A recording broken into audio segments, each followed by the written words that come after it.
Ladies and gentlemen, damas y caballeros, leave it in the ring.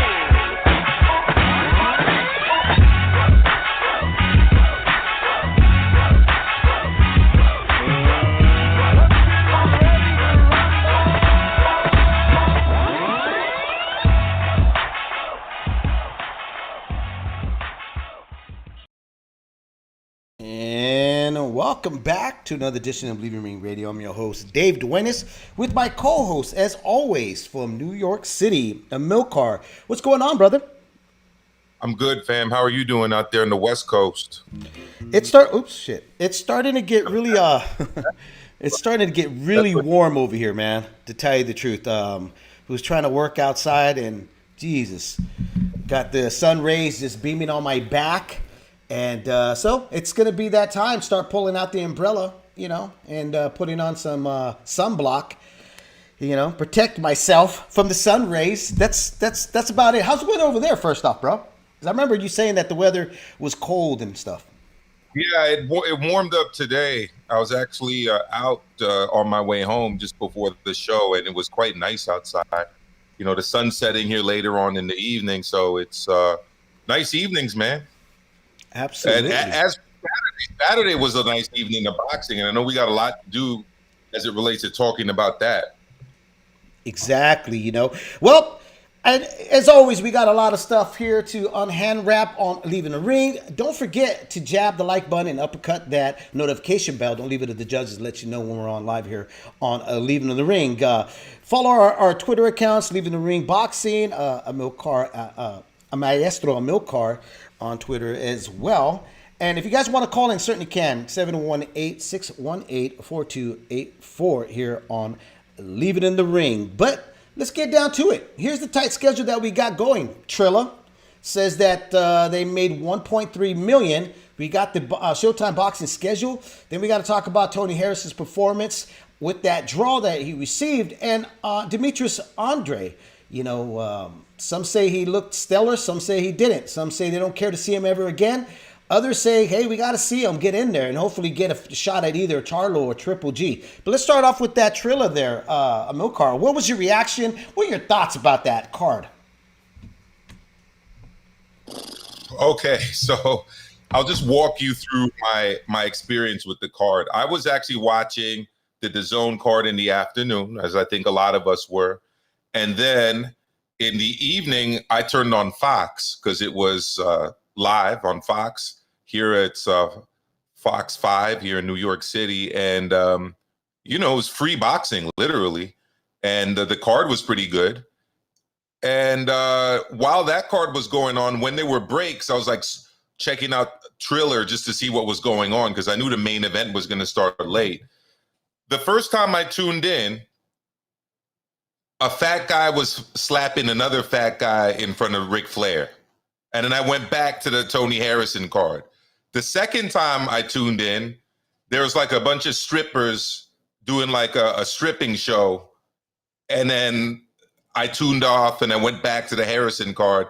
And then the third time I tuned in, I saw an old Frank Mir fighting, well, actually I should say hugging an old USS. What did De La Hoya call him actually? USSR. So yeah, it was that was my experience with it, and I ended up just watching the entire fight between Steve Cunningham and Frank Mir, and listening to a drunk Unc De La Hoya, Tio Oscar, as I was calling him Saturday. Right. Just being a drunk uncle live on TV. It was sad, but also very hilarious at the same time. Yeah, look, if you're a boxing fan, a hardcore boxing fan, and you bought it, you know what you bought. I don't see why there's so much hate about the Trilla thing. When Leaving the Ring gets it in their Gmail for the press, and Al Bernstein is actually pumping this up, and it says Ice Cube and all these other names, the Too Short is going to be there and they're going to perform and all that. I already knew what we were going to get. My kids are the one that they were having a fight party. They told me on Saturday, hey, we want to have a fight party. And I was like, go right ahead. They bought the fight. So I was like, well, I'm going to be watching the Tony Harrison fight while they're doing that. And if it doesn't counterpart each other and there's still time, I'll go jump over and watch it, the remainder of that card of Trilla with the boys, right? Well, by the time Tony Harrison was done, I went over there and I saw the same thing you were seeing. And I just noticed that everybody that was there in the game room with my kids, it's all their buddies, nobody was paying attention to it and nobody cared about it. They even took off to go eat pizza, because there was nothing happening. They saw that they had time to kill because of the concert that there was, having there. I just thought it was hilarious to hear, Snoop Dogg say that he's bringing something to boxing that's needed. I was still waiting for what was needed for boxing, and was never delivered. What about you? Well, I mean, the one serious fight on the card was supposed to be Red Cats versus Prograis. Ooh. And that might be the most embarrassing fight on the entire card of the fights that I saw. I mean, first of all, I've never seen a wife get that close to the ring in a boxing match. She was there yelling at the referee. At that point, I thought it was actually a low blow, but then we saw multiple camera angles, and it was clear that this dude did not get hit below the belt. He barely got touched. He got like a slap on the side of the body with like this part of the glove. And he went down as if he just got nailed with a baseball bat to the cojones, man. I've never seen anything like that. He literally went out on the stretcher. That's the crazy part. I never seen anybody leave on a stretcher after, if it was a low blow, and like you said, it was the palm of, well, not even the wrist that connected on the side of maybe the top of his hip bone. I don't know. But as you saw, Regis Progress was in every right to say, listen, I want a TKO on my record. I don't want, no contest. I don't want any of that. Give me the TKO, and rightfully so. The commission and just everybody that was involved in that fiasco gave him that TKO. So that was a good thing that came out of it. Now, I got a lot of calls and everybody was like, dude, what did you think about this? This seemed like it was just a total shit show. I was reading your tweets. It was hilarious. And I was just like, here's the thing. This is my question to you, Amilcar. If you're not an avid boxing fan, but you tune in to watch the YouTuber and the MMA guy, which I don't know much about either one of them, and you tuned in, like my kids, they tuned in with their buddies to watch this fight, okay? And everything was drawn out. They didn't really get anything out of that entertainment value except for music. Stuff that they could do on their own. Surprisingly, a lot of people that I talked to today were saying, I bought the fight to watch a fight, and I didn't get that. That wasn't delivered. So my question is, and I've asked this to everybody that I've talked to who came across this fight, I've asked them, did it intrigue you to now move on to buy the next Trilla event, which would hold the unified lightweight champion, Teofimo Lopez? Well, yeah, first off, salute to everybody in the chat. Thank you for joining us today live on the Leave It in the Ring network channel. As to your question, David, I am not interested that much in the next. Well, actually, I guess I have to be because Teofimo's fighting Kambosos, and that I hope we can talk later on about that press conference because I just thought that the dude came across as a total cornball.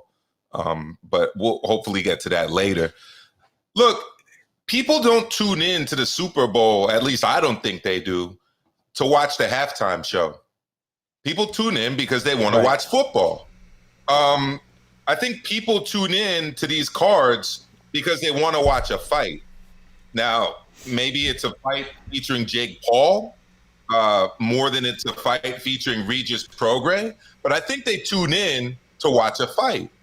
I don't know how much benefit Doja Cat and these, and I mean, I missed a lot of these performances because I was switching back and forth. But Justin Bieber was there too. I don't know how many people are tuning in for that. Um, I'm also wondering maybe that's like a promotional tool for these artists. Maybe they're not really getting paid that much to be there. It's like advertising for them and to let people remind them that maybe they have a single out or an album's coming out, almost like a promotional tour, so to speak, right? Because I just don't see the benefit right now in those guys performing. It felt like filler material to me. It wasn't really that entertaining. And I'm a huge fan of E40. Like, I actually tweeted out about E40 over the weekend. Like, I think his last two singles have been really good, but I don't tune into boxing to watch E40. Right. I tune into boxing to watch boxing. So, and I think you said it yourself.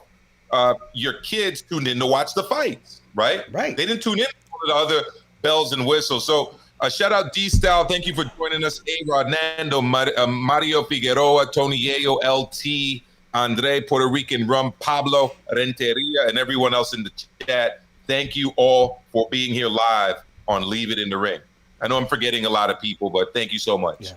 Yeah. A-Rod in the chat room says, I'm buying the Teofimo fight bout, but not because of the past weekend. Now, that's why I said if you're not a boxing fan, A-Rod, I said, if you didn't watch the sport and you just tuned in to watch what happened this past Saturday on Trilla, which I know a lot of non-boxing fans, especially at work, that they don't watch boxing, but they did tune in and bought into this event, and they moved forward to, they dished out their hard work to watch this fight here, and then even too, the talks was how hammered everybody was on the panel.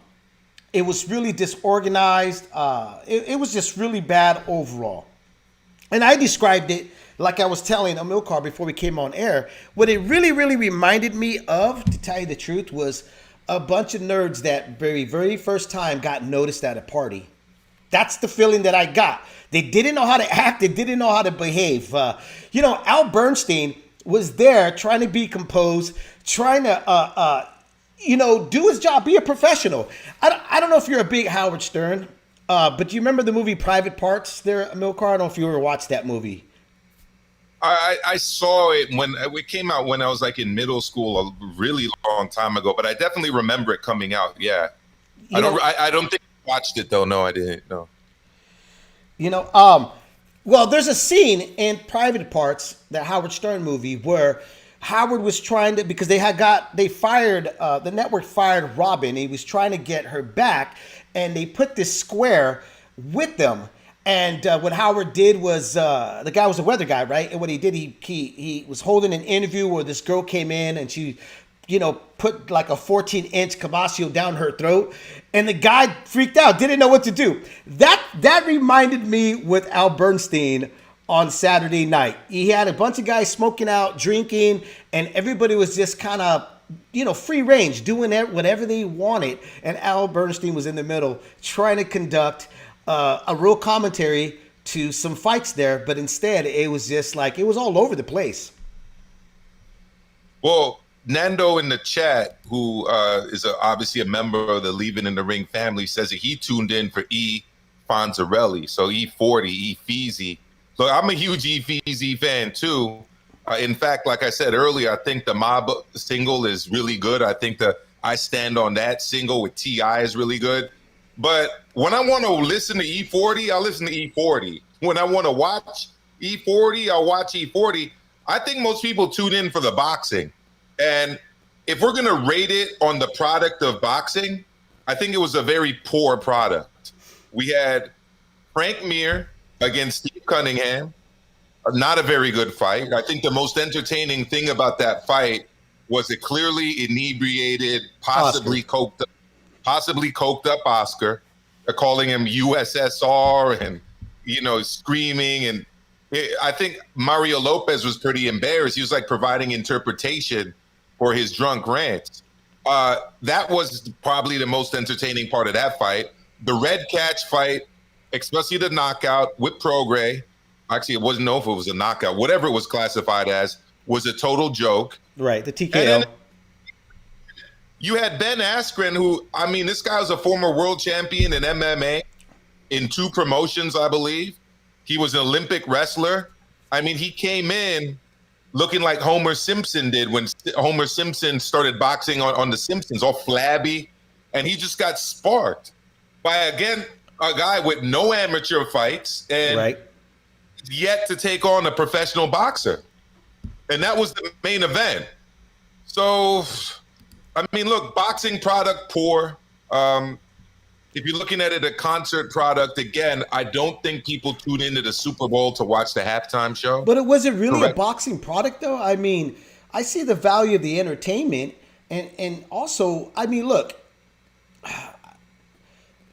I guess I got to be a devil's advocate here. You know, you have a prospect that is fighting, which other prospects have done, is guys that have 0 on their record, or guys that have 21 losses and never a win, and they're facing a hot prospect. I'm looking at that kid, Jay Paul. That's what they're doing with him. I agree with you. He's headlining, you know, and I think that's where the line's got to be drawn, is that if you're headlining, then you should be facing bigger fights. But if you're a demand, which I think he is, though, Amilcar, he is a demand now to these, you know, teeny boppers that watch the YouTubers. I mean, hey, that's my kids come from that generation. They were like excited to watch this fight. They were like, oh, I hope he gets his ass kicked. And I was just like, really? I mean, but they were excited the last time when he was on DAZN. So I don't think it hurts boxing, but I certainly don't think it helps boxing. But if Trilla was really looking to be taken serious as a major player in the sport of boxing, and was trying to help get more eyes to want to buy into the Teofimo Lopez sweepstakes in their next event, I think they missed the bar there. Well, yeah, the next promotion is going to be rather interesting. I'll get into that in a second. I was laughing because Puerto Rican Rum said Oscar De La Hoya had enough perico in him to kill an elephant. And Tony Yayo says that Mario Lopez, Eric Gomez, and the rest of Ring TV staff should be so embarrassed to let Oscar go up. And I agree. Like, it was not a good look for Oscar. Is this guy really a businessman, a promoter? Is this who Virgil Ortiz is entrusting with his career? Is this who Ryan Garcia is entrusting with his career? Really? A guy who's getting drunk and high on live television and essentially promoting himself. You know, one of my biggest issues with Floyd being a promoter is that it's difficult to be a promoter when you're promoting yourself. Eddie Hearn ain't out there providing live commentary to fights. Eddie Hearn isn't talking about going into the ring to fight people. Eddie Hearn, whether you like him or not, is focused on the job of being a promoter for his fighters, which is why I consider him the best promoter in the game. Now, as it relates to the next card with Teofimo Lopez and George Kambosos Jr., let's start with the press conference. That was not a good look for Teo.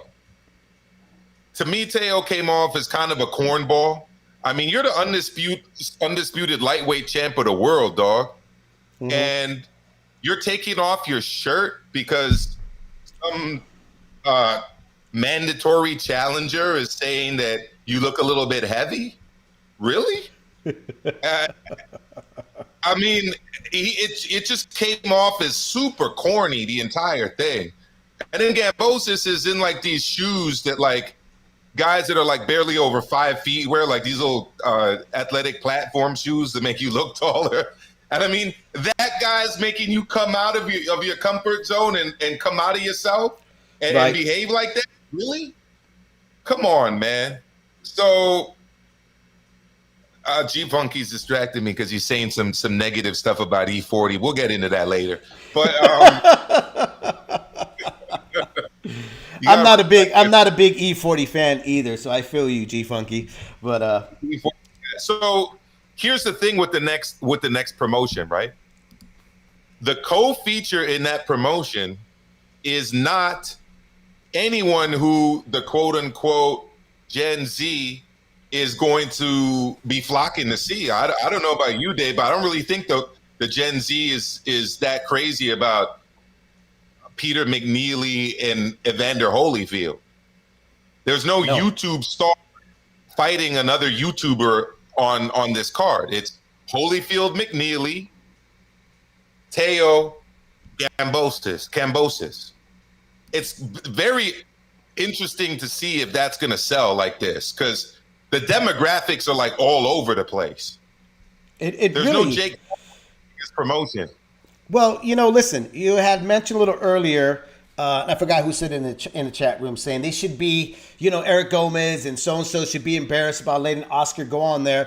Trilla should be embarrassed the way they've been, conducting this whole entertainment so-called value.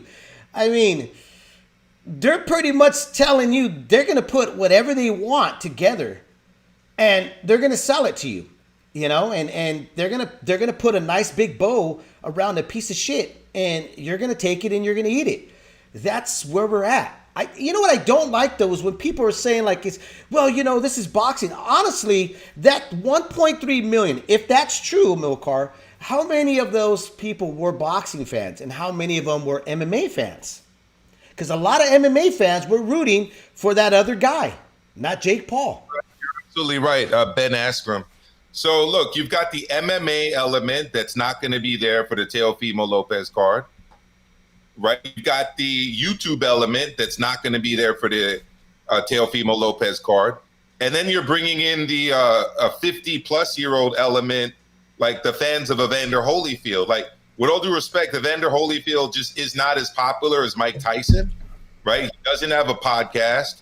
He's not, bunning the guy on YouTube with like celebrities and people that young people can relate to. Okay. I don't really know if the recipe is there for success. I mean, I'm happy for Teo and for George to be getting the bag because they're making significant money off of this, and they can actually thank George Gambosis' team for that, which was something he kept harping on that Teofimo didn't really have a response to. It was his team that set up the Trilla deal, something that I've discovered over the past couple of weeks. In fact, his manager is now head of boxing for Triller Fight Night. So that's what it's called, right? Fight Night or Fight Club? Fight Night, Fight Club. Yeah, Fight Club. So that's the first thing you don't do in Fight Club? I wouldn't talk about it. Yeah. Salute, brother, but I hear you. Little Joe, I mean, he was in these like high platform tennis shoes, which makes Teofimo look even more like a cornball for even responding to this dude, taking his shirt off, acting all crazy on stage. To me, it just was a clown show, literally. It really reminds me, honestly reminds me, rest in peace, Marvelous Marvin Hagler, rest in peace, DMX, rest in peace, Black Rob, two of my favorite rappers who just passed away recently. But it reminds me when we had Marvelous Marvin Hagler, and he said, listen, in my generation, we didn't need to push, we didn't need to make, like go over the top. We were professionals. We knew our job. We knew that we had to show up and we were going to try to take each other's heads off. That's our job. We're prize fighters. All the other stuff that's being added, it's not needed. It's still considered a gentleman's sport. And it just seems like a lot of people have forgotten that, Going back with Trilla, they really don't understand that, and I've said this before. Remember going on your show talking about we've had celebrities, we've had rappers try to, dip their toes into promotions and being the promoter, wearing the promoter hat in the boxing. And they all seem to always think they got a different formula that's going to work, and in reality, if it's not broken, why try to fix it? Which means if you put just good fights, people will come. But I don't think they were trying to go for that, to tell you the truth. I mean, I don't think they really were shooting that route, because if they were, this would not have been their very first real event. You mean the Teofimo Lopez card? No, the Jake Paul card.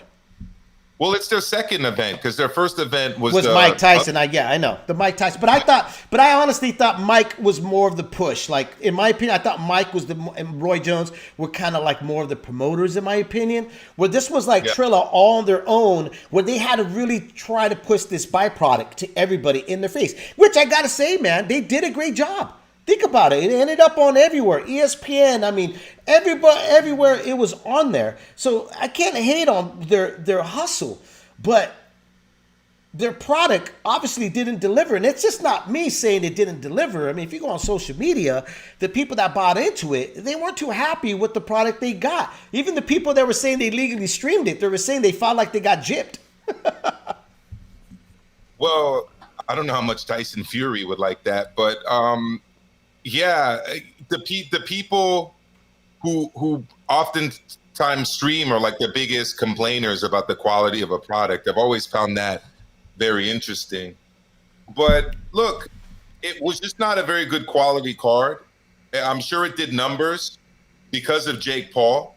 I'm sure it got a lot of media attention because of Jake Paul and because of the quick ending of the fight. But I don't really think that it was very good. I actually thought the Andrade fight and the card there was much, much better. I enjoyed watching that this afternoon, or that afternoon. My only complaint about Boo Boo, I know he got a lot of criticism. I'm just not a big fan of the ducking low strategy. We're going to talk about that. Yeah, and the inside game is something he needs to improve on because there was a lot of holding in that fight. I mean, there was more holding in that fight than there was in the Lennox Lewis-Henry Akinwande fight, which was the last time I remember a guy being disqualified for excessive clinching in a heavyweight fight. There was so much clinching in that fight. Anytime Liam Williams tried to go to work on the inside, he got just held up and clinched, you know? And it's often going to be difficult too when the guy's defensive strategy is essentially to dip his head low and move forward. You know, it's not the most appealing. My wife was watching it. It was the first time she'd seen him fight, and she's starting to get into boxing because, I mean, it's kind of difficult. I'm watching it almost all the time, and yeah, and she's amazing, and she just reminded me she definitely is. And she has this dream. And but the fact is, she was not entertained by that style. Right. Yeah, you know, look, it's not an entertaining style, but it's an effective style. I talked about this last night on the Quick Take.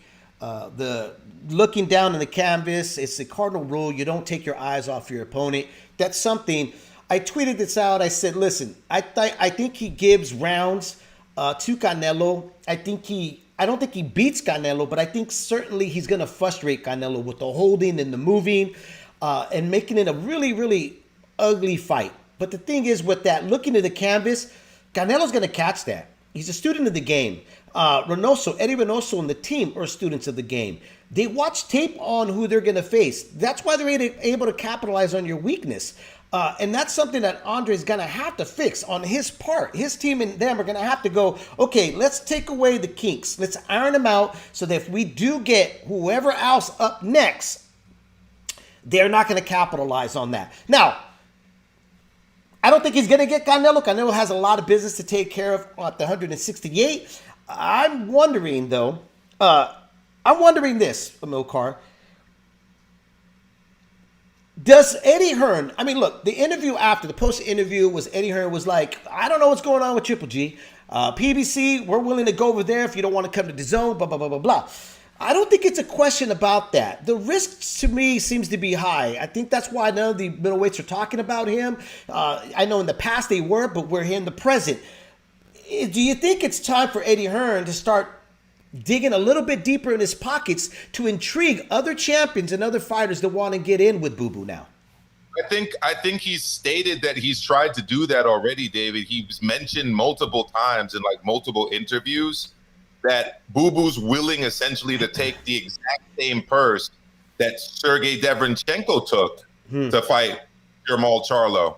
And it's pretty difficult to justify him getting a lesser purse than Sergey Deverenchenko. I mean, if he's willing to take that money, I think that's fair. But you know what? Jesus in the chat, I got to big him up. Thank you for joining us live. He brought up a great idea. How about Gongora versus Andrade? I mean, they're talking about the 168 IBO title as if it's a major world title. We all know that it is. But I've been very impressed by Gongora in the times that I've seen him. First time I saw him, I believe, was on like a PBC card like years ago. Right. And he did do for it. I forget the brother's name. But I like that guy's style, man. Yeah, I do too. He's a southpaw. He's tricky. You know, he's got power. He's aggressive. He can fight on the inside. Jesus, I got to give you all the credit, bro. That's a great matchup. He signed to the zone. He signed to Eddie Hearn. He's at 168. That's a makeable fight, right? No, it certainly is. Well, I mean, we would think, right? Yeah, that's obviously if Andrade wants to move up. The problem, too, David, is that Triple G doesn't want any business with anyone that could possibly beat him, which at this point is a lot of top guys, right? Yeah. The Liam Williams. I'm sorry if we've got the Triple G fanboys in the chat tonight and watching us live on YouTube, but the Triple G fanboys might not like what I have to say, but I'm just gonna say it. The Liam Williams I saw on Saturday would have taken it to him. That would have been a rough and rugged fight. Really, what that guy showed me is that he is mentally tough. He's got a will that's very difficult to break. And what Triple G does is he kind of breaks you down mentally throughout a fight. That would be a good fight. I don't think he's going to get it. Triple G wants, like Eddie Hearn said, he wants to wait until New Year's Eve to take on Murata in Japan. I mean, really? Yeah. So he can't get Murata because he's obviously looking for Triple G. He can't get Charlo, who's taking on what's the guy's? It's not Montiel. It's Fuck, I can't remember the dude's name right now. But like a number 5 rated challenger, and that's within his own sanctioning body. Andrade's not getting the fights, so it's tough. This is the curse of the WBO championship, and I said that on the Leave It in the Ring live a roundtable on Thursday on D-Style Boxing. When you carry that WBO title, regardless of what a lot of people may think, it's not of the same prestige as the WBC, the WBA, and the IBF. What you're doing is you're eliminating yourself from rising in the rankings in the other weight classes. In the other championship sanctioning bodies. Oh, Montiel, thank you very much. I thought it was Montiel. Yeah, it is Montiel, yeah. That's what I said the first time. I thought it was him. I'm just second guessing myself here. Yeah, so he can't go up the rankings of WBC. He can't go up the rankings of the IBF. He can't go up the rankings of the WBA. So he's never going to be in a mandatory shot. He's carrying around the WBO title, and let's face it, a lot of the other champions don't really feel like they need. Well, I think the only thing I could say about that is That was weird, though. I'm not quite sure what was going on there. That's your boy Boo Boo, man. Try not to give too much credence to post-fight interviews. I mean, the guy was just getting his skull banged around for 12 rounds. But yeah, I can't really explain that one. Well, look, Liam Williams, obviously, he put a great effort trying to go after and make a fight out of it. My pet peeve is always seeing fighters falling in their punches. A corner not telling them, hey, stop, stop moving forward. Wait for his reaction. Forget the jab. Throw the straight right. Throw something else. Be creative. that's what the tower coaches are there for, to see the things that the fighter doesn't see. And you know what? I mean, the kid's tough, but I guess I'll just have to disagree about the whole G thing. I think Triple G just boxes circles around him and actually even makes it a much easier looking fight than the way Demetrius Boo Boo did. The jab. The thing is, I saw maybe the Triple G of like 2-3 years ago, but the Triple G I saw last time is an inactive Triple G, and it's a Triple G that gets hit a lot. He's just lucky that the guy he fought last time. But he's not quick as. But he's not quick. He's not as quick as like Dermonchenko. That's why I thought Dermonchenko was a lot more successful. Dermonchenko doesn't smother himself, where he falls into his punches, where he's able to be grabbed and held onto. And here's another thing. I think Triple G's jab still solid. Dave, I wasn't talking about Dermonchenko. I was talking about Kamil Zerameta, the Polish fighter who he TKO'd. That dude had limited punching power, but he was touching Triple G up. Triple G did not look very good to me in that fight. I'm talking about the fight that took place last December. I agree with you about Dermonchenko. Dermonchenko's a solid dude. Right. Now, I was speaking about Kamil Zerameta though. But look, I'm not saying it wouldn't be a close fight. I just think that Liam Williams would give him a tough test for sure. I just want to remind everybody, Dave, that lines are open, 718-618-4284 if anyone wants to call in. 718-618-4284. We are live on the Leave It in the Ring radio network and on YouTube. Okay, well, let me bring on our first guest here, Darren Cunningham, DC3. What's going on, brother? How you doing, man? Can you hear us? I don't know if he can hear us here, but we got him on. Okay, he left, so hopefully he comes back on here with us. But continue, Amilcar, what were you going to say? What was the next thing you were going to say? No, I was just talking about the middleweight, and that I thought Liam Williams did well. He would have done well against Triple G, and that essentially, just to summarize what I was saying, that Boo Boo's problem is that he's in the WBO. He's got that title. People don't regard it as they regard the other titles, and it's like limited opposition for him right now. It's going to be difficult for him to become a star because people just are not feeling the need to have to fight him. Absolutely. Let me bring back on Darren DC3 Cunningham. Can you hear us, bro? Yeah, can you hear me? Yeah, I can hear you, man. How you doing? Hey, thanks for joining us first off here on Leaving the Ring, bro. No, thank you. I appreciate you all for having me. Yeah, definitely. 13 wins, undefeated. You got 7 KOs under your belt. You're from St. Louis, Missouri. 23 years old, super bantamweight. Let me ask you this, because I'm pretty sure everybody's going to come at you in other interviews. They're going to say, oh, who's your favorite fighter? Who got you in? And who did all this and that? But let me ask you something a little different. When right now, especially as trying to make a name for yourself, trying to get out there and make other folks notice you, regardless of what you already bring to the table, what are you seeing from other champions right now that have the exposure, that are doing wrong, and you're saying to yourself and your team are saying to you, you know what, we don't want to go that route. We need to go this different route. To be honest, I don't focus on, other people really. I just stay focused on myself and make sure that I do, the proper necessary things.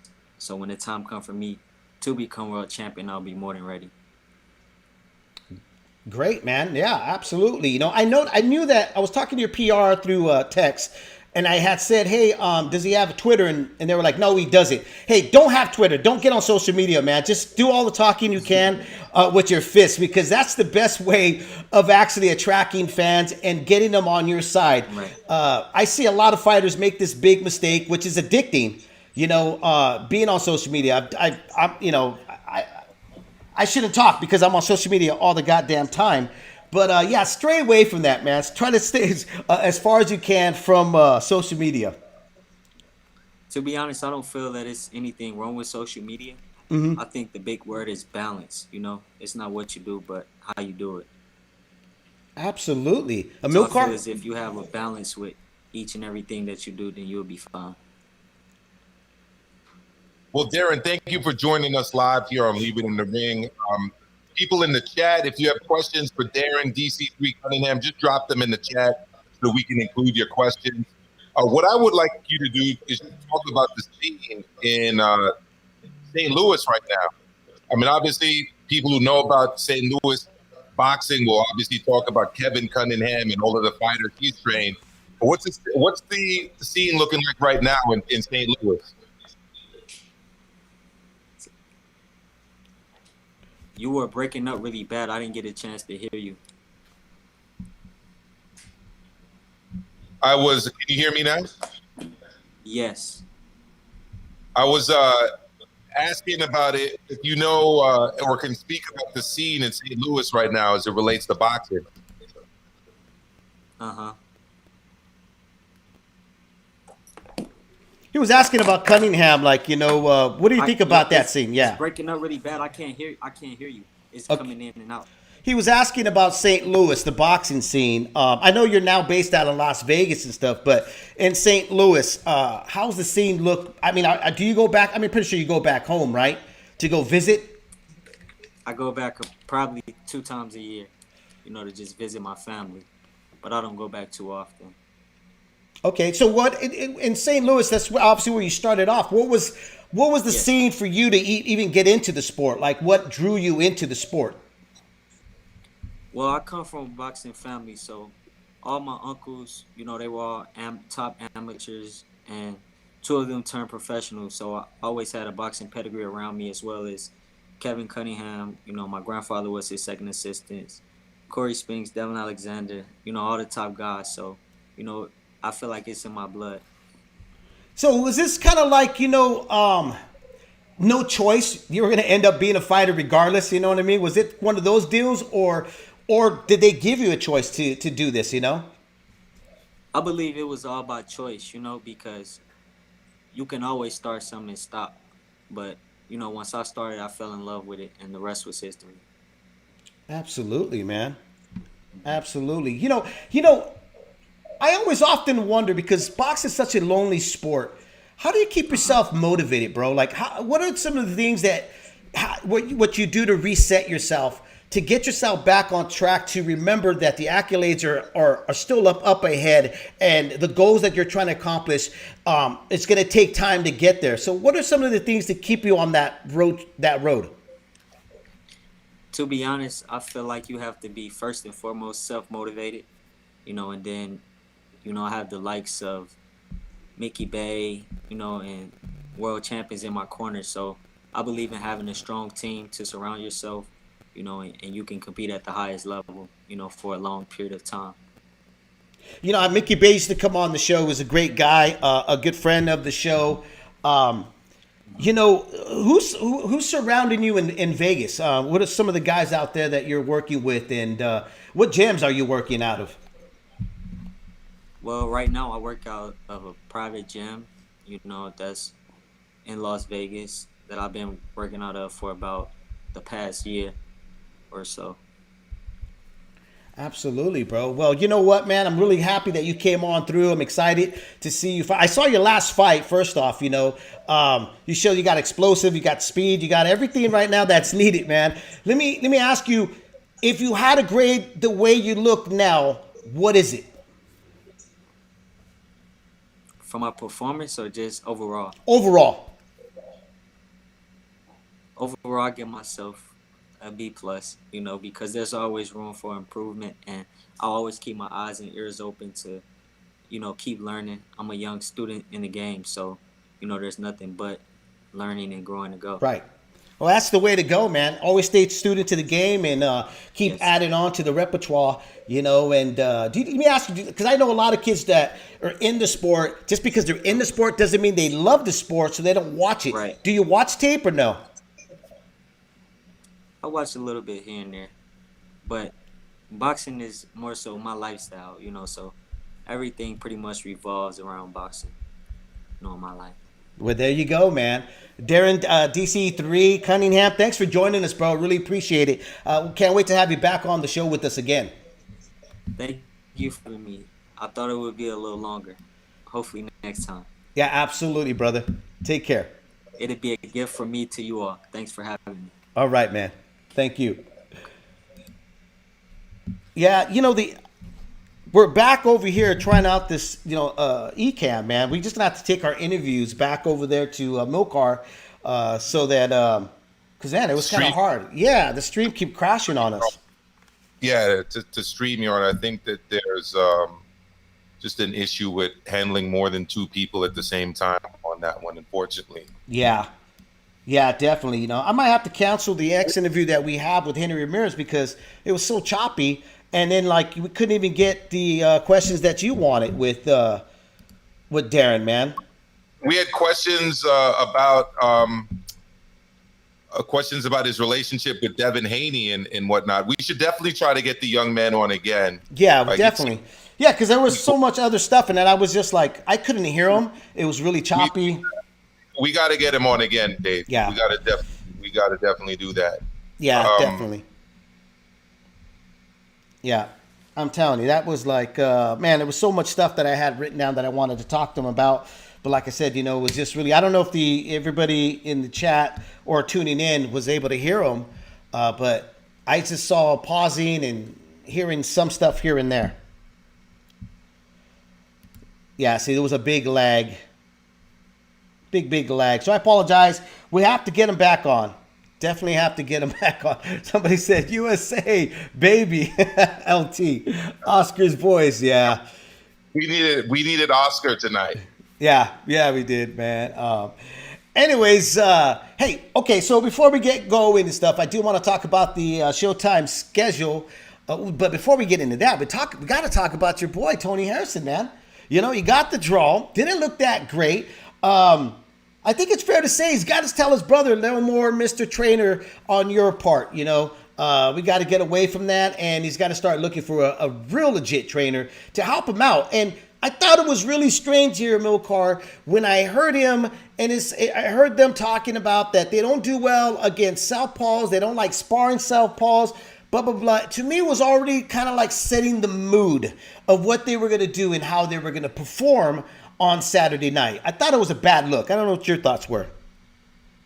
Yeah, look, you know what I just thought of that it kind of reminds me of? The movie Norbit, the Eddie Murphy movie. Apparently he was in the running to win an Oscar that year for his performance in Dreamgirls, but he didn't win it, and he ended up winning a Razzie Award, which is given out to the worst actor in the worst movie because of Norbit. I personally didn't think that Norbit was all that bad. I mean, it was just a stupid movie. Yeah. But, I mean, he literally did Norbit to help his brother, Charlie Murphy, who wrote it and directed it. And it ended up hurting his career. Absolutely. It's a situation here with Tony Harrison. I mean, he gave his brother a shot as a trainer. And I think that the product speaks for itself. I mean, the outcome. The advice was not good in the corner. No. It was a close fight. After the rounds, he's telling him he's doing great and to just, kind of box and that he doesn't really need to go for it. Meanwhile, Roy Jones, on the other hand, did a great job. I mean, going into the 12th round. Right. He's telling Goodfella Perella that he needs to knock the other guy out because that's the kind of urgency you want to give a guy going into the 12th round in a close fight. I'm a huge Tony Harrison fan, but I do not think he won that fight on Saturday. And I think he was very lucky with the draw. Yeah, I agree with you, man. You know what? I was so skeptical about Roy Jones being a trainer because we've seen him in the past do that. And in the past, it was all about Roy. Here, he was giving instructions. He was watching. He was being attentive to this fighter, telling him what to do. It was surprising that, Harris and them didn't have any adjustments. There was really no information given to him of how to adjust or to do anything a little bit more. I can't even. That's David, when literally in the pre-talk about the fight, the week of the fight, he's talking about how he doesn't like southpaws and hasn't really trained against southpaws and hasn't really fought southpaws. I'm like, what? You know, Like, anytime I hear like somebody like going to gym, and you've been to boxing gyms, and I've been to boxing gym. A lot of our listeners are avid fans of boxing. They've been in the boxing gym to train. Either whether or not you're going amateur or pro, but when there's sparring time, and when you already tell yourself in your head, I'm not going to do good. Even in like weightlifting or any type of thing, even at work. Let's say you're going to work, you're like, I'm just going to have a really shitty day. Guess what happens? You end up having a really shitty day. So when I heard that, I was like, these guys are already setting themselves up for failure. Like they're already telling you they're going to have a bad performance. It was really weird to hear that, especially if coming from professionals. Yeah, absolutely. And we're getting some feedback in the chat, guys. Look, we owe it to the young man. Yeah, we do. We're gonna bring him on again. That's for sure. Unfortunately, there's some technical issues tonight that we'll definitely sort out and get right. And we will have the young man on for an extended interview sometime soon. Even if we have to do it outside of the Monday show, I would definitely do it just to get him on and get those questions in. Because we did have people calling, asking in the chat about his relationship with Devin Haney, etc., and to talk about his work in the weight class and other things. But yeah, back to what you were saying, David. I mean, all of that tells me is that the preparation in the camp was not what it was supposed to be. He is supposed to be a championship level fighter. Like, come on now. You got to be able to not just deal with the southpaw general style, but like multiple styles within the southpaw style. Counter punching, boxer puncher, come forward fighter, right hook to the head, right hook to the body, straight left, which side to roll with, which side to retreat from. I mean, there's so many different elements that you would have thought that there would have been preparation for that. It's not us saying this, they said it themselves. Like, right, yeah.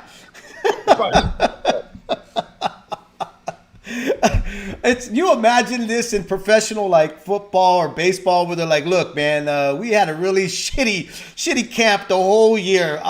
Don't expect much from us. It's like an NFL team like the week before like the AFC or NFC championship saying, you know what, we don't really know how to stop the run game. Like, we're only good at defending against receivers. It's like, what? Yeah, yeah, that was crazy. That was definitely crazy. So Tony Harris, look, you got to go back to the drawing board. Not to the drawing board. What you got to do is clean house. And I know it's your brother, which is very tough to have in a family member, because anytime you're like, you got to be honest and truthful to a family member, it doesn't end well. But his brother's got to be realistic. Right? Amilcar's got to be realistic and go back and look at this fight and then realize, you know what? The best thing for my brother, Tony Harrison, who's had a year layoff, who was in a very tough fight, very competitive fight with Charlo, comes back, doesn't look good. It's time for him to lend the ear to listen to everybody else that's saying, hey, listen, it's time for him to get a real trainer. Right? Yeah, absolutely. And you do not learn the trade with a championship fighter. I think the only person I've ever literally seen do that successfully was Ben Davidson, Tyson Fury's trainer. Yeah.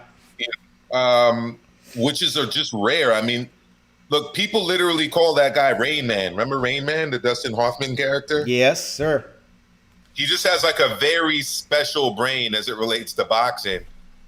But that's like a very unique situation. Like, you really do need to have an experienced trainer if you want to be competing at the championship level. Especially when you're in the championship level. You always want to try to have your advantages. That's why you see champions go seeking for a strength conditioning coach, going to the best facilities, looking for the best sparring partners, looking for the right places to do road work. You're always looking to be on top of your game because you're going to need it when you start facing stiffer and harder competition.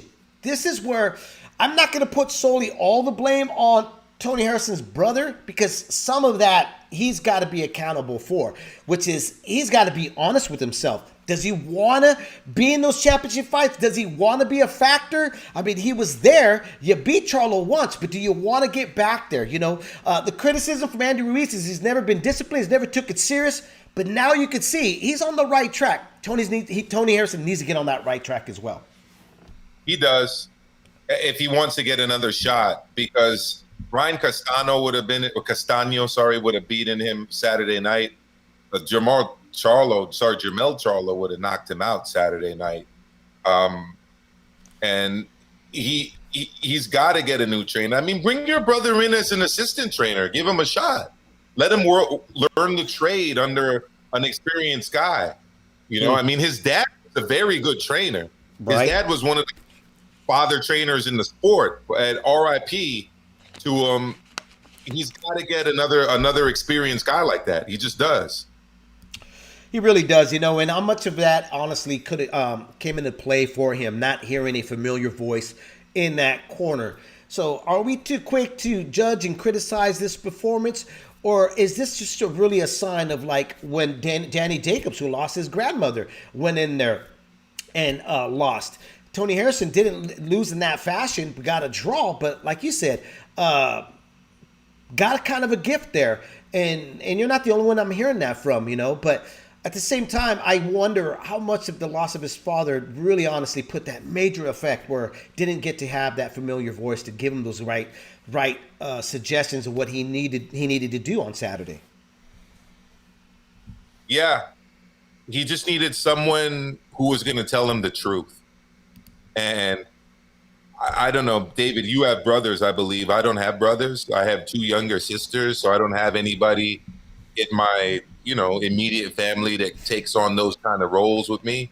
I mean, I have cousins who have done that, but you know, if you're a male and you got a brother and your brother's the trainer, he better be an older brother that gives you the real deal, not a younger brother that just tells you that you're doing great. You know, sometimes even older brothers can't fill those shoes of a father figure, you know. Me having an older brother, a lot of folks used to think that I was the older brother, you know. But I mean, it just comes down to me. It stems down to the fact that, you know, sometimes having family in a family business is very difficult because it holds you back from saying what's the actual reality of what's going on, you know. So I think that what he needs to do is go back, assess the situation, look at that performance, study that performance of Amilcar, and then go, hey, this is what I need to do in order to take that next level step where I once was at the time. What got me there in the first place? That's what I need to go back. I need to, you know, trace those steps back of what got me there the first time. And, you know, that could be the reason he didn't look that successful. Yeah, I think that's exactly it, David. You're absolutely right. And he's going to have to get it right because he just took a draw against the guy who was essentially a German contender at 154 pounds. Absolutely, man. Now, let's go down with that ShowTime schedule. Let me ask you, out of all the fights there that have been posted by them and that's on that schedule for the remainder of this whole year, to reign out of this whole year, which one's the one that really stands out for you and gets you really excited? Man, I mean, for me, you know I'm a Rigo fan, bro. So it's definitely the Rigo fight. I'll tell you that it's definitely not Gervonta Davis, Mario Barrios. That's for sure. Which one's not? Really? You don't like that fight, huh? Bro, John Rio Casimero against Guillermo Rigondeaux. That's a good fight. That's a good fight. That is a good fight. That's the one I'm looking forward to. And obviously, I'm also looking forward to Jermell Charlo, Brian Castaño, too, which will be pretty young. So those are by far my 2 leading fights. Okay, those 2 leading fights, which one, though, to you is more competitive? Which one do you think is going to be more competitive? Castaño or the Charlo? I don't think that, honestly, I'm going to say right now, I don't think that's going to be that highly competitive. I mean, you would think that just because Jermel Charlo's kind of Very been more athletic, very very athletic. athletic. But there. Oh, I forgot to mention my third favorite fight, which is the Ubali Donade fight But for the Donaire, yes, Muay yes. title.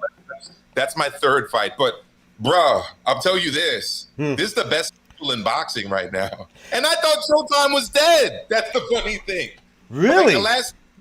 Bro, when HBO went, I thought Showtime was next. I'm like, Right. these streaming platforms, this ESPN deal, it's over for them. Like PBC, Matchroom, and Top Rank are just gonna body. PBC on Fox are just gonna body Showtime. But now all of a sudden, you know what's happened? Fox ain't gonna be continuing with boxing, bro. So the PBC's having to go back to the Showtime well, and now Showtime's where it's at again. They always do, though. They've always kind of shown that sign. You know what they try to do is get. Here's the thing with PBC is they got so many fighters. They got to fill up these dates. They got to satisfy their roster of their guys and stuff. But, you know, I wanted to point something out. Those 3 fights right now that you just mentioned, which are great, phenomenal fights. I like that lineup right now that Showtime is showing us, okay? But think about this. 2 guys that are supposed to be on their way out. 2 guys that are not even supposed to be mentioned at this moment in 2021. Nonito Donaire and Rigondeaux. Guess what? They're still holding water and weight here of being very intriguing and taking on very intriguing fights where you got the younger generation like Crawford and Spence that are not really doing much. Kind of weird. You're absolutely right. And it's the generation just below the Rigondo Donade generation, because those guys are in their 30s as well, dog. Right. You know, but yeah, I mean, I would love Rigondo to win this fight. Although I'm a fan of Casimero too, so I mean, Right. be disappointed for Rigo, but not necessarily for the sport of boxing. But the winner of this fight against the monster Inoue, sign me up. Boy. Sign me up. I want to see that. Yeah, I definitely want to see that, you know. And you know what? It is a tall order for both guys, Rigondeaux and Casimiro, for them to accomplish. Both guys are going to have a lot to study and remember and perform when they do step in. Even like Nonito, you know, Nonito to me was on my list of great comebacks in boxing because after being labeled as the pound for pound guy, everybody remembering him and put him on the same, you know, pedestal of Pacquiao and Floyd and saying that he was this and that, he kind of fell off as a fighter. Remember that? He became like a photographer, being a media guy, and just was kind of living that celebrity life. He returned into the fighter mode. The guy that I truly fell in love with the first time. The guy that knocked out Vic Darchinyan. You know, that's to me where he's kind of returned. It's, you know, some would say a little too late, but you know what? I thought that in the beginning when he got into the tournament, but he's proved me wrong every single time, especially when he got in with the monster. Yeah, absolutely. And he showed who he is in that fight. I mean, you could speak to him much more than I can, Dave, because you're from the Bay. He's from the Bay. I'm sure your knowledge of in that scene out there, you can speak to him for days, right? Yeah, I mean, he's from San Leandro. I mean, I interviewed him many times. I met him and his wife. You know, I mean, look, after Victor Darchinyan dismantled his brother, I don't think anybody was not rooting for Nonito Donaire that night, man. You know, the cockiness that Vic Darchinyan, I remember having Vic Darchinyan, and he was just like, everything that came out of Vic's mouth was, I would break him, I would beat him, I would knock him out. There was not, you can ask him like, hey, do you want a bottle of water? I'd break it, I'd knock him out, you know. That level of cockiness was something else, you know. And I'm talking to Nonito, he was just like, listen, I'm going to go out there. I got a game plan. I'm going to stick to it. And he stuck with it, you know. Really good dude to talk to. But definitely, I thought he fell off the ladder when he got into that, you know, which it happens. Media can get into a fighter's head. They can make you believe that you can move mountains, that you're a god. But in reality, the reason why fans fell in love with you is because of your performance in the ring. And I thought that he lacked that. He just forgot about doing any of that stuff, you know? There you go. There you go. So those are my thoughts on the ShowTime schedule, Dave. A great schedule. Right now, it's leading the way. We'll see if ESPN and Matchroom DAZN can catch up. But that PBC ShowTime schedule is looking solid, man. And I'm happy I'm subscribed to ShowTime right now. Absolutely. Let's just hope that nothing gets in the way and nothing gets postponed because, you know, unfortunately, when we see these type of schedules, we get all amped up. There's always one or two of them that's going to kill the mood. Let me ask you this. What fight out of that whole roster of fights, those 3 fights right now, those 3 fights, which one would kill the mood for you where you're like, damn, man? I mean, look, I think everyone who's here live with us right now is just like me in the sense that we're going to be watching every single one of these fights. The first one being Luis Neri, Brendan Figueroa. I'm going to be watching that. I'm going to be watching Danny Roman and Ricardo Espinoza Franco.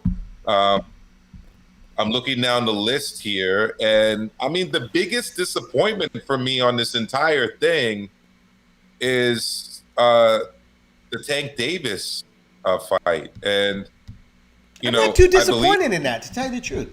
I'm really... You know, here's why I'm disappointed, bro. I'm disappointed because it's going to be on pay-per-view. Yeah, I mean, that's the. If it was on regular ShowTime, I'd be cool with it. Like, but the problem is it's a pay-per-view fight, and I just don't see it as a pay-per-view fight. And I'm gonna buy it, so that's why I'm just not too happy about it. So then I would say that it's not. I mean, you're saying it's not the fight itself. It's a good fight. I think it's a good fight. Excuse me. But it's not pay-per-view quality type of fight. No, it's not, because the fights I've mentioned are better fights, and they're on free ShowTime. Right. So what sets the bar, in your opinion? Let me ask you, what sets the bar for a pay-per-view fight? What's the model that we need to go back to for a pay-per-view fight? Because to me, I think it's very difficult to actually create a super fight. You know, there's only probably 2 fights off the top of my head that I considered super fights that should be on pay-per-view that I think anybody would be glad to dish out their hard-earned money. I mean, look at it this way, Dave, right? Jermell Charlo, Brian Castano is going to be a good fight. It's going to be exciting. It's for undisputed, and that's not a pay-per-view fight. Whereas a guy with a secondary title going up in weight to fight another guy with a secondary title is on pay-per-view. I mean, that's just not a pay-per-view fight. So look, what are the pay-per-view fights right now? They're few and far between, and that's how it should be.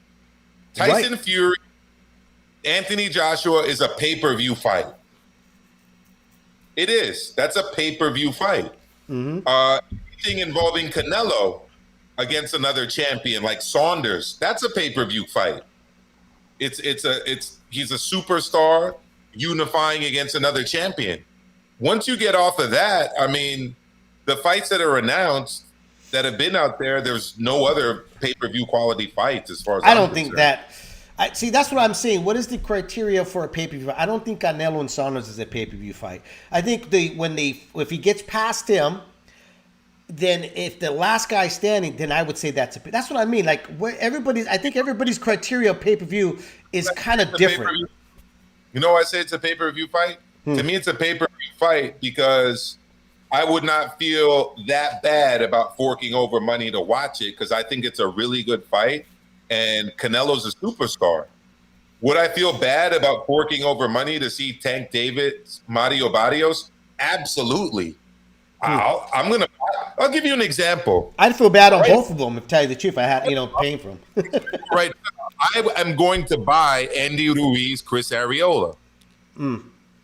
Because I watch everything. Right. I'm not going to feel very good about buying that pay-per-view. And I've said it in the past that I won't buy it. Maybe I won't.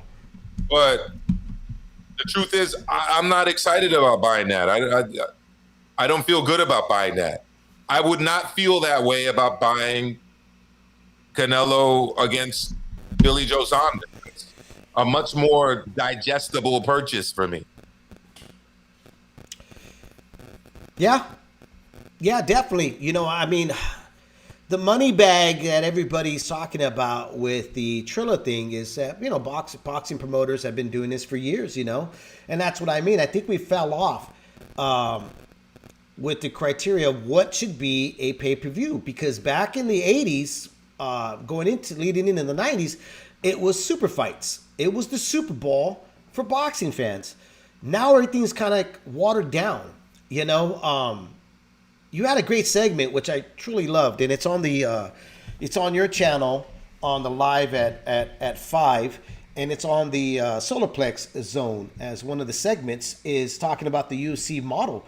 They everything is pay-per-view for them. Everything, it's the watered down model, and boxing is trying so hard to water down all these events. Where somebody right now Outlaw put. Stephen Espinoza doesn't get enough credit for keeping fights on Showtime and going. And you know what? Stephen Espinoza has truly shown that he's a boxing fan. And he wants to watch some really good fights. Now, does he have control all the time of what's going to be put together? What's being delivered to him? Absolutely not. That's not the network's job. It's the promoter to sell them a fight so they can put it on a time slot, But going back with the pay-per-view, I agree with you. It's really hard to dish out your hard-earned money. But again, it goes back to that anybody, not just boxing fans, we all have forgotten what is the criteria to a pay-per-view event, and we have now seen the low bar of what a pay-per-view event is, what's just happened on Saturday night. Yeah, absolutely. And that like I said, look, Teo Cambosis Jr. is in the pay-per-view. That is an HBO Showtime style fight, championship boxing. It's just not a pay-per-view. It's like, to me, at the same level of like a Kostya Tszyu Zab Judah fight, which was on Showtime, right? Or Kostya Tszyu Ricky Haddon fight, which was on Showtime. It's just not a pay-per-view. Again, right now, literally the only two fights I can justify being on pay-per-view are Canelo Saunders and Fury Joshua. That's it. There's nothing else. Absolutely. Well, we had another interview scheduled. I got to let Henry Ramirez let him know. I don't want to bring him on, and it's really choppy, and it just looks really crappy here. I think we're at the tail end of our show. We just have to reschedule that one and see if we can get that young man, Darren Cunningham, the third back here on Leaving the Ring. We're going to have to do it on the StreamYard, right? That's what you got there, Amilcar. Yeah. And again, everybody, thanks for joining us here on Leaving the Ring. Any final thoughts there, Amilcar, for yourself here before we get going? No, just happy to be back on Leave It in the Ring with you, David. And I'm looking forward to getting Cunningham back on. We owe it to the young man. Looking forward to speaking to Henry Ramirez. I was hoping to hear his perspective on the Ruiz-Arreola fight. I'm sure he'd have some good insights on that, obviously. And also just to hear about what he's doing right now in the game of boxing. I know he's working with some fighters, and we'll be able to talk to him about that next time we catch him on Leave It in the Ring. Absolutely, man. He even texted me, and I was like, hey, are we doing this? I got to let him know we're not going to do this. I mean, even right now, I just moved, and it got all choppy here. And which is crazy because I got my internet changed. Everything got changed. But, whatever. It is what it is here on Leaving the Ring. Again, guys, thanks for joining us. Really appreciate it. Don't forget, give us the schedule, Amilcar, for the podcast rotation. Okay, so Nando's asking about a couple of things. I'll tackle those on the Leave It in the Ring Live at 5 boxing show, which I do Tuesdays and or Thursdays. Sometimes there's slow weeks, so I try to get my man Kenny on with me as much as possible, and some people I have out there in the UK. That's 5 p.m. Eastern, 2 p.m. Pacific time. Tonight on the Leave It in the Ring network, you can check out the Shoe Shine, which goes live on YouTube. Their podcast will be up later in the week. Tuesdays, we've got none other than D-Style Boxing, Hispanics Causing Panic. That goes up the following day on Leave It in the Ring Radio Network. Wednesday, we've got Hispanics Causing Panic Uncensored, hosted by my main man, G Funky Boxing. Thursday is the Leave It in the Ring Roundtable, and that goes out live 8 p.m. Eastern, 5 p.m. Pacific. That's on D-Style Boxing. And that's pretty much our whole rotation. Dave puts together the Solarplex Zone, which is like a compilation of all of the different shows. That goes out on Sundays on the Leave It in the Ring channel. So that's the family right there. That's what we do on a week-to-week basis. I will tackle that for you, Nando, on my show on Tuesday. I actually wanted to give my quick prediction about that, man. I don't know what you're thinking about that. Emmanuel Navarrete versus Christopher Diaz. Can I get your quick pick on that one? Oh, I'm going Navarrete all the way, bro. All the way? 100%? 1,000? Let's I got to give it to my Native American brother from south of the border, bro. Like, Navarrete, the truth. Like, Liam Williams is described as the machine. He's the Mexican machine. Liam Williams might be the Welsh machine. Navarrete is the Mexican machine. And the funny thing is, he's got a lot of boxing skill. He just doesn't always have to use it because what he's good at gets guys out of there, man. And that's that kind of come forward, rough and rugged style. A lot of people can't deal with it, just like they can't deal with Martinez, man, at 112 pounds. It's a very similar story. I love the guy's style, and I expect him to come out successful in this fight. I do see him being taken some rounds. I definitely see that. I think Chris is going to be a puzzle to solve, to tell you the truth.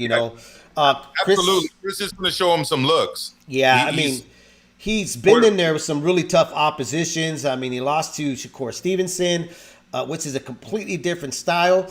I agree with you. Navarrete is just a win world, swirl. I mean, the guy just comes forward, throws punches from different angles.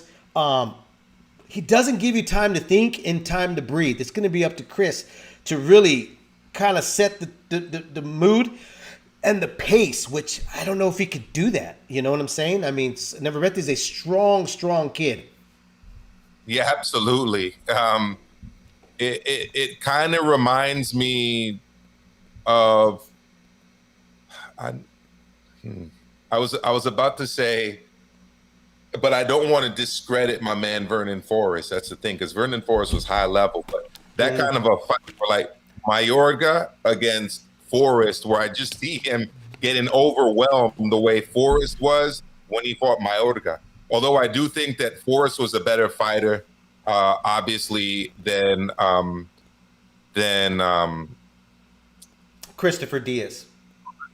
Sorry.